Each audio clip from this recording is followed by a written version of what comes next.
Okay, so this is exciting for me because this is a really good friend of mine. Got to shout out Big Percy. But Big Percy's in the studio today because you got this brand new book, okay, from a little P to a capital P, a real Pomona love story. Yes. Percy, you're dropping gems. You've been in this game for decades. But one thing I do love about you is that you're everywhere from Hollywood to LA to Pomona to the East Coast. You travel so much, but you never forget about Pomona. It's my city. That's the city that raised me. That's my first love. That's the place where I get all my game from. But you have been around some of West Coast legends, okay? And you built these amazing connections. What was the moment? Because a lot of people kind of, put you and tie you and Dogg together. You and Snoop Dogg always running together, doing a lot of work together. When was the first time you and Dogg first linked up? Well, you know, Cece, I love giving you the exclusive. Please, I need to know the exclusive. But it is in the book. It is in the book. But cocaine. Cocaine is my brother. Pomona legend. Light skins stick together. And he had a session with Warren G that I took him to up in Mission Viejo. It was Warren G and Mr. Grimm. They were working on some things. And that same day, we got a call that Snoop needed him to do some hooks. And we shot him down to the original Dog House in Claremont. And then from there, me and Dog jailed, built a bond. I've been with him ever since that day. That was 1998. Damn. That's just how it went. That's what I love. And you guys are so loyal. I love that about y'all. Let me take it back, though. Let's take it back to 2020 when the pandemic hit. We thought everything stopped. I mean, life did stop for a lot of people. Yeah. But what was dope about you was that you created Ryder Gang. You had these celebs showing love. Yeah. Man, it even hit TMZ. I remember when it hit TMZ. Yeah. And it went everywhere. Were you surprised by all the constant support right away? Well, Ryder Gang was just a way, everybody was locked in the house. So I started the bikes, riding on the bikes, doing the social distance and all that. And then I was like, man, I got to pull these cars out. They just sitting. So I called Cedric. I called Wiz. They were the first two to respond. Wiz pulled out his cars, no security. Ced pulled out one of his 1940 trucks. We had no destination in mind. We just hit the streets and rolled. We actually got caught up in a couple BLM protests and everything else, made it out of that, looking for somewhere to go eat. There was nowhere to eat. Nothing was open. I pull up on Mel's Diner on Sunset. The waitresses and people came out crying, saying, you guys are our first customers in like 3 months. Wow. The owner, the grandfather of Mel's, the grandsons came out. We ate, we kicked it, we drank and smoked. Left from there, went back, no destination, went through the canyons, popped back in Encino, and Cedric the Entertainer was like, P, you got something. And then from there, every week, it just started growing and growing. I started making more calls, and then that's how Ryder Gang was formed. Wow. I mean, I know at one point it got so Got huge. big. Yeah. People were just showing up to to the parking lot because they knew you guys were going to end up there. People that weren't even invited. And then we just showed love. If you had an old school and a classic car, because at that time I was just trying to show the unity, with the different colors, the different sides of the streets, the different gangs and all that, plus the BLM was going. But, I deal with everybody. So I had to open it up to everybody. I didn't know the Armenians rode hard. The Armenians ride super tough in the car club world. And, the Latinos, they really started the low riding stuff. So I opened it up to everybody. Now it's family, it's kids. You bring your cars, you bring your lady, bring your side chick, just show up and let's roll. I love it. And then Guap put the camera on it and made those different movies, and we had different movies, showing the fun and showing everything. And then that's when Snoop got a hold of it. He was like, P, what y'all doing with them cars? I'm trying to get rid of some of my old ones and get some new ones.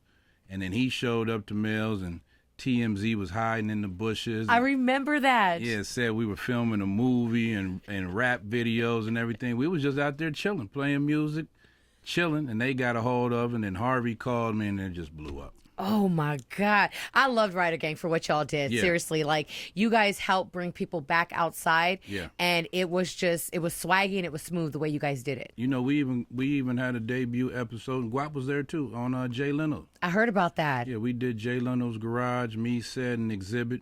had a good time. He featured the cars and everything. He got cars. I got a couple cars where he keeps his. Damn. In storage, yeah. No, he got cars. Yeah, for reals, Yeah, for reals. yeah. But let's talk about this because you got golf beef. Golf beef. And golf beef is big. You do it every single year. And every time he does it, I have to be on air. So, like, I have a lot of FOMO. But you have a lot of celebrities that come out.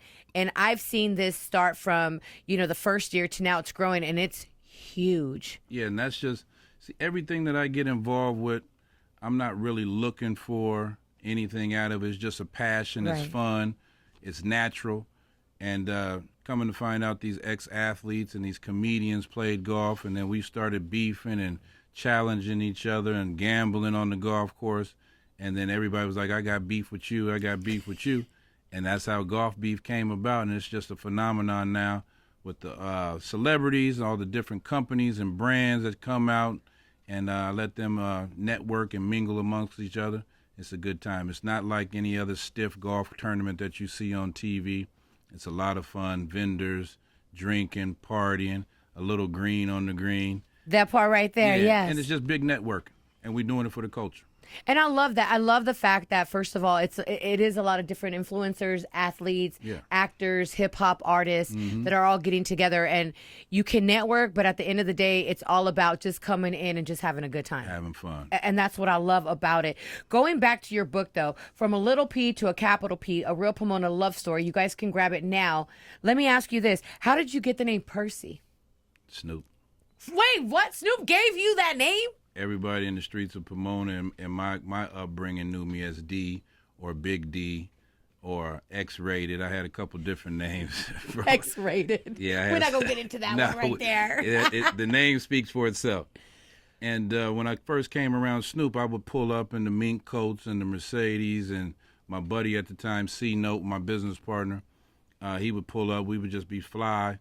And Snoop was like, one day, man, everybody had those two-way pagers and everything, and everybody was beaming back each other's information and all that shit. And Snoop said, you know what? Man, y'all remind me of Big Percy and Lil Seymour from the movie Uptown Saturday Night with Bill Cosby and Sidney Poitier.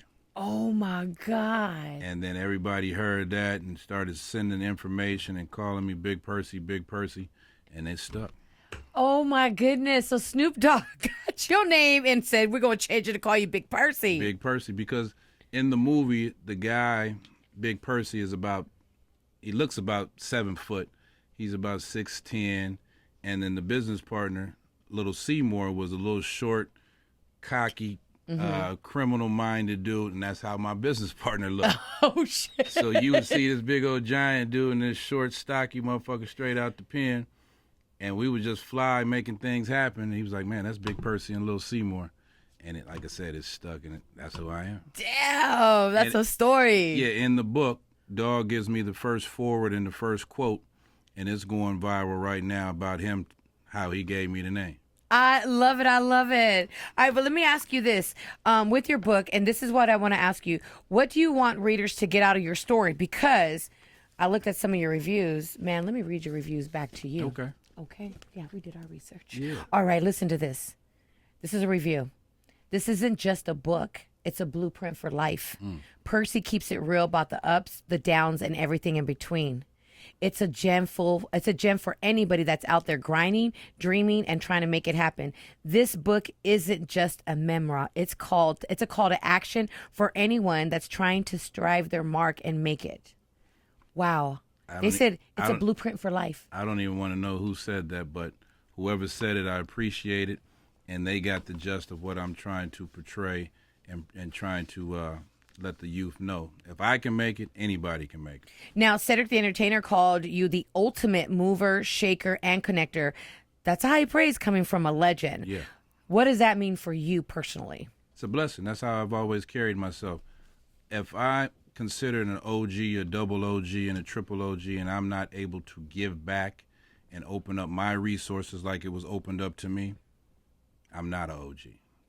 You know what I mean? And I got to connect the dots. I got to keep the culture going.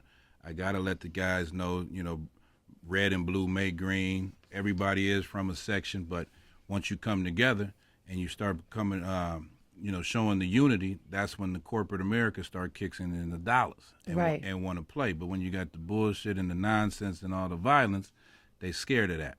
So as an OG, it's my job to connect the dots and bring people together. Does that get tiring sometimes, though? It I'm can a natural. be. Okay. I'm a natural. So that's what I base my company on, Roderick Music Marketing, RMM. I'm a natural. It does get overwhelming, but I'm a natural. Well, you have your hands into everything, so you've been through your fair share of obstacles.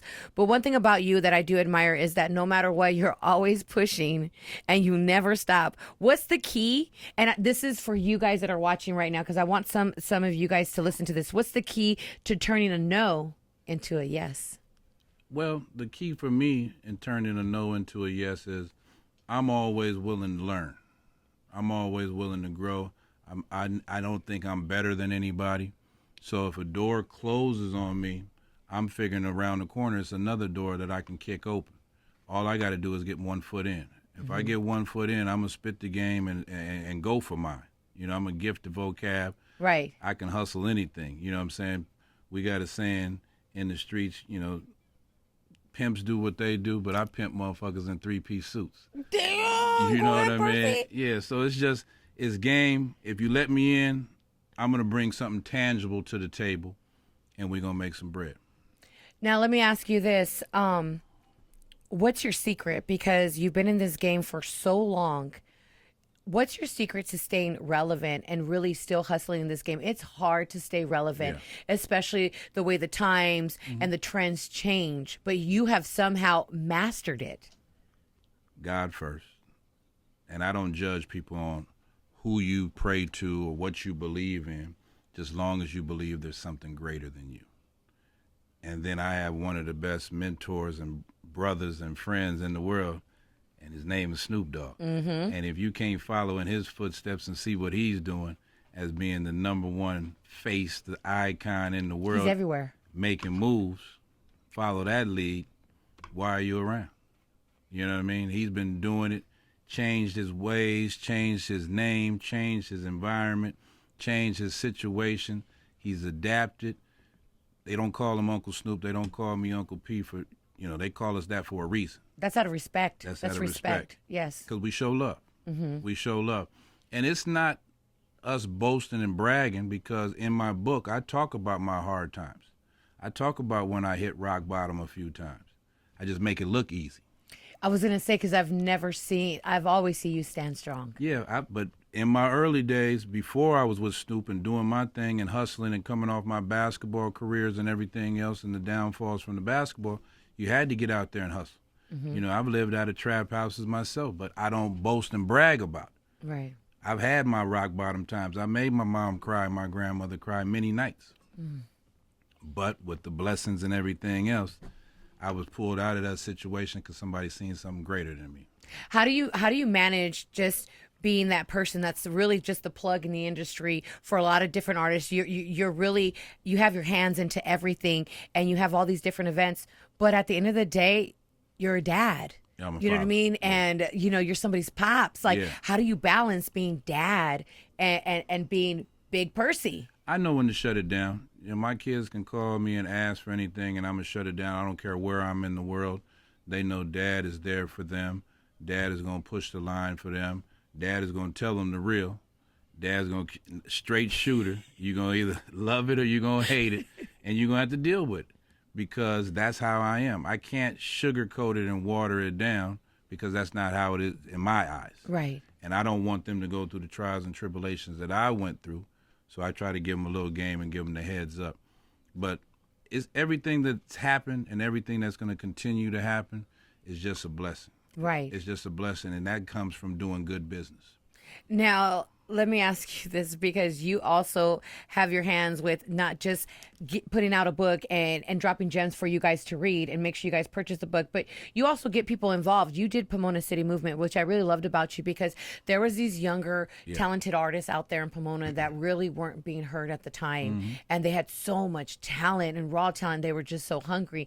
And you gave them that platform and a way to be heard. You brought them to K-Day. They went on tour. Like, you did a lot for Yeah. a lot of these up and coming artists. And like I said, from Pomona, so you're always giving back to your own city. Yeah, that came from when Snoop. Well, we had a TV show called Moguls on BET, and Snoop was doing that show. I think Baby and Jermaine Dupri and a couple people were on there. And Snoop and Young Sag from Long Beach had an idea of putting the unity, because Long Beach is a Crip city, it's all blue city, and it was just so much hate and so much bullshit going on amongst those artists that had a lot of talent, but nothing was going to happen because they had too much beef going. Right. So they put the Long Beach City movement together. It went off good. Some great talent came from that. And then Dog and Sag was like, Pete, what you going to do with Pomona? I said, okay, well, I'm going to put the Pomona City movement together because we're a little different. A lot of people give us flack, and we got to come a little harder from being from Pomona because it's one of the last cities in L.A. County. But like I tell everybody, the L.A. County Fair is in Pomona. So Yeah. that says it all right there. If the L.A. County Fair is in our city, Right. that tells you how relevant Pomona is. That part right there. So putting Pomona City movement together, it was a lot of trials and tribulations with that, but some great things came out of it. Some kids standing now on their own, doing some great things. Yes, they are. I see them. Yeah, doing some things. Some of them, like I told them, maybe the music part is not for you, but maybe you can be a manager. Maybe you can be behind the scenes, putting plays together, and they're doing that, and it was just a beautiful situation. Shout out Pomona Pimpin' Young. He helped me with that. Of course, Snoop backed it. Fox, Christine Divine, like you said, we took those guys on tour, never left their block, never left their neighborhood, paid them, took them around the world, put them on buses, planes, and trains. Dope. Guap filmed that. I think that was Guap's first tour. These kids never seen snow, and they were on stages with icons. That part right there. And Yeah. they got to travel with They got to icons and travel. see what it's like Yeah. to really be an A-list Yeah. artist going on a huge tour. And treated like an A-list artist. That's important. Yeah. Yeah, I love that. Now, let me ask you, from a little P to a capital P, this is so dope, and you're dropping gems. Anybody that's in the entertainment industry, or not even that, if you're just having a hard time with life, Yeah. and you need to learn how to navigate, and you're like, I need to get out of this situation, this is a book that you definitely want to get. But I feel like there's more to this book, Percy. Like, this is only an extension. There should be like a tour. There should be like some seminars, because people can learn from you, and you Well- can make life so much easier for so much people out there. Well, that's why you have the job that you have. The book is just a precursor to the movie. There we go.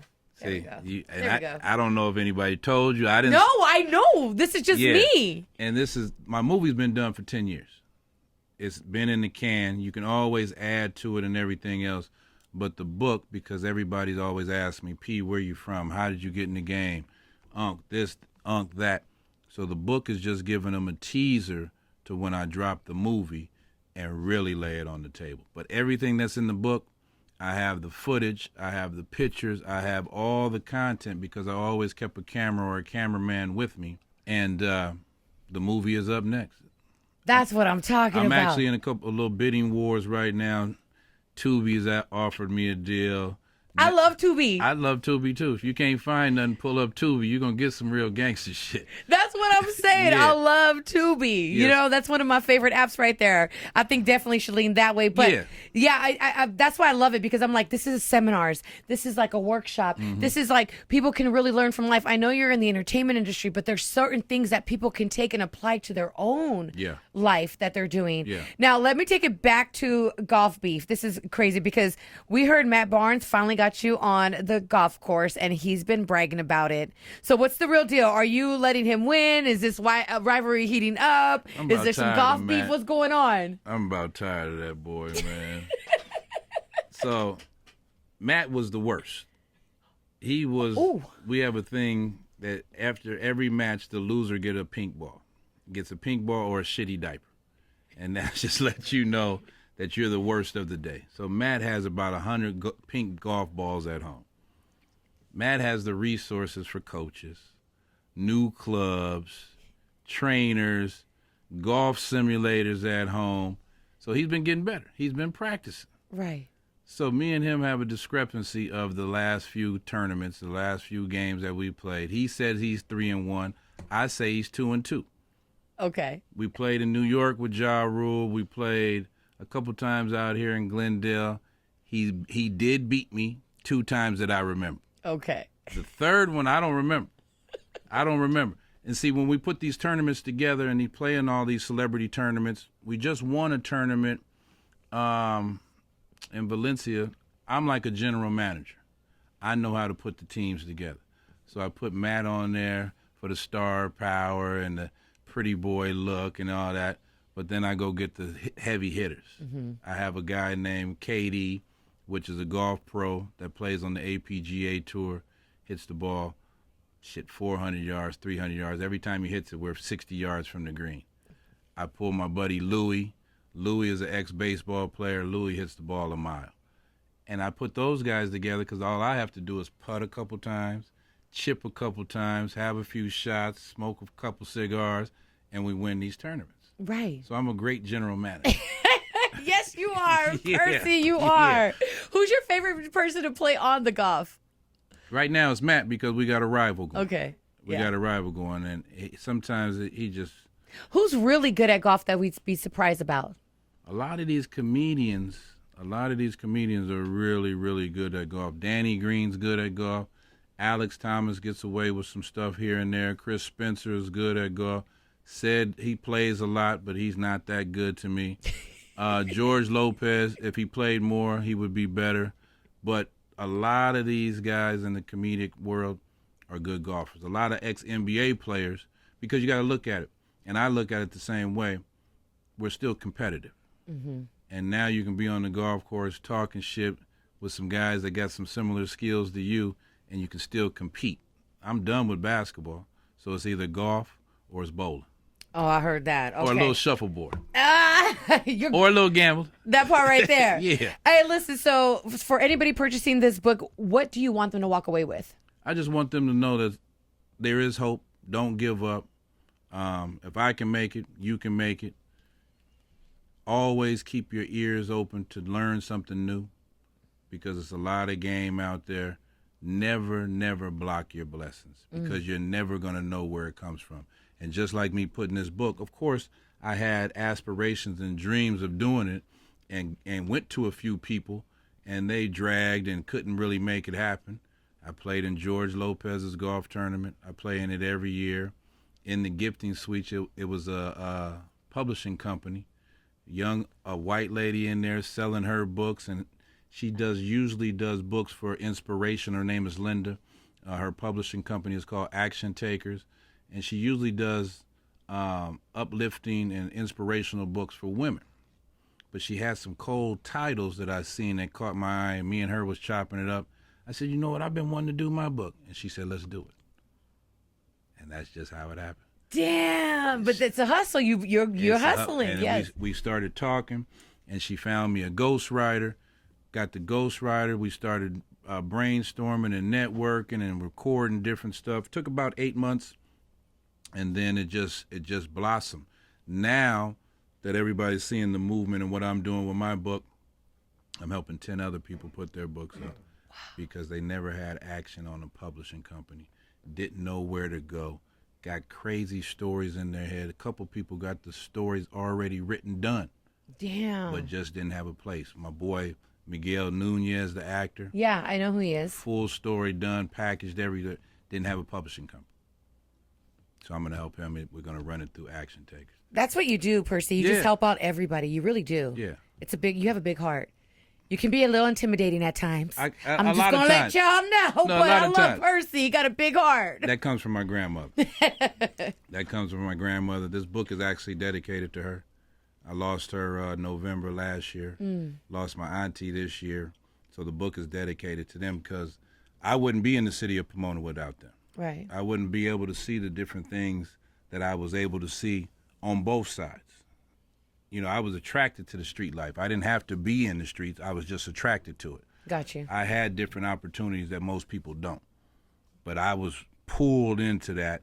But the hood and my family seen something else in me, and that happened to be sports and basketball.